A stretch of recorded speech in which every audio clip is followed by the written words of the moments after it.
And we are live.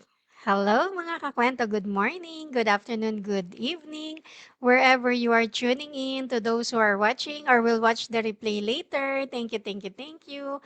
Welcome back to another episode of Kape at Kwento, Kwentong Pagbabago, where we keep it real about life, change, and growth, one coffee at a time. Ako po si Lori, a former OFW, a mother of two, the face behind Life with Lure business page, and now a proud digital business owner.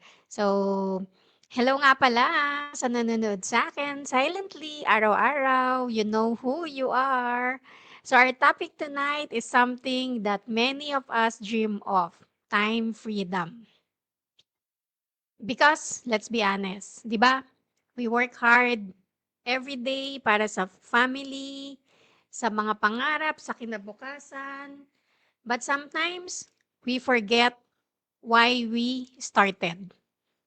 We want success, yes. But what if real success is not just for money, but having control over your own time? There was a time when my schedule wasn't mine. Every day felt like cycle. I wake up early, work all day, come home tired and stressed, matutulog, tapos repeat. Ganun na naman every day. So maybe you can relate that feeling when your time belongs to your job, not to you. You miss school activities ng kids, yung parent-teacher conference, hindi ka nakaka-attend, special occasions, or even quiet mornings with your coffee. When I became a digital entrepreneur, things slowly shifted. It wasn't instant, but I began to regain control over my time. I would choose when to work, who to work with, and where to work from. That's when I realized freedom is not about quitting work, it's about working on your own terms. So, time freedom isn't just about rest, it's about choice. It's choosing to have breakfast with your kids instead of rushing to traffic. It's being able to take your mom for her checkup without asking for leave. It's working hard but still having time for yourself, your faith and your family. That's what this business gave me, control. Not over everything, but enough to live life on my own schedule. And know what's beautiful? You don't have to wait for retirement to live this way. You can start building it now. Because time is something you can never get back. You can never earn back time. But you can design how you spend it moving forward. Many people say, I'll start when I have time. But the truth is, you'll never have time. You'll have to make it. That's why I always tell this. Don't wait for the perfect moment. Start where you are. Because the earlier you begin, the sooner you will experience the peace and flexibility you've been praying for.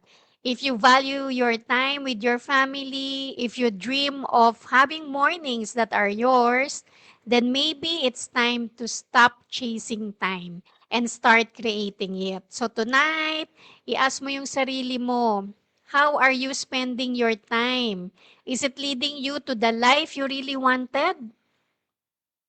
Remember, time is the most valuable currency that we have. Use it wisely.